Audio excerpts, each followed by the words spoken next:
እኔ ወይዘሮ ዝናሽ ወልደ ስላሴ ወልደ ሀኔ የተባልኩኝ የተከበርኩ የተፈራው ሰው ጡረታ ስቀበል ከኖርኩበት እኔ በማላውቀው አማካኝነት በአንዲት ወመኔና ሌባ ሞሽላቃ እንችላሉ በምትባል ተከክል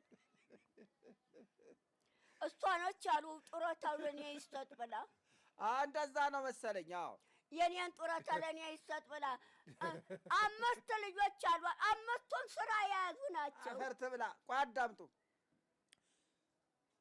እኔ በማላውቃት አይቻትም በማላውቃት እነ ዘካርያስ ቤት ብቻ ነው እኔ አይቻትም ማቀው አንችላሉ የምትባል እነ ዘካርያስ ቤት ወስዶኝ ዘካርያስ ቤት አመጣትና አልምፍቱላት አለኝ። አላውቃትም በቃ እዚህ ከቻ ላይ ወጣ ተቀምጣ አልምፍቱልኝ አለኝ። ምንድነው ብላት በልሜ በመርከብ ሲሄዳየሁት አለኝ። በልሜ በመርከብ ሲሄዳየሁት በልሜ አለኝ። አገር እሸት ነው አልኳት። አሩሲ ነው አለች። አሁንም ተመልሰሽ እዛው አገርሽ በመጣሽበት መርከብ ሂጂ አልኳት። እሷ ግን አልሄደችም። እዚህ ጠንቋይ ከተማ ጠንቋይ አሁን አዳምጡ።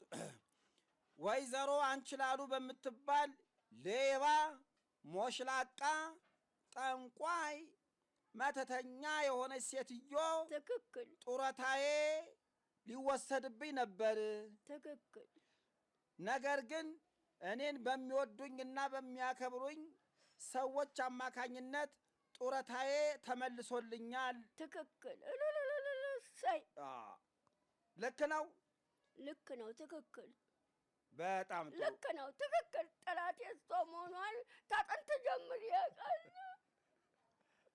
ጡረታ መጀመሪያ ይሰጣል ሲጀመር ለኔም ጡረታ ይሰጣኝ አለች። አብራ ሄዳ እዛ ጡረታው ጋር ይቻንችን አሉ የምትባል ሆነ ወታደር አስወጧት። የት ነው ያለችው ግን? አሁን ውጭ ሀገር ነው አሉ። ቤርወት ምን እያረጋች? ለፈረንጆቹ ተቀጥራ ዳቦ ትጋግራለች፣ እንጀራ ትጋግራለች። ለፈረንጆቹ ተቀጥራ አሉ። ቤርወት ነው ያለችው።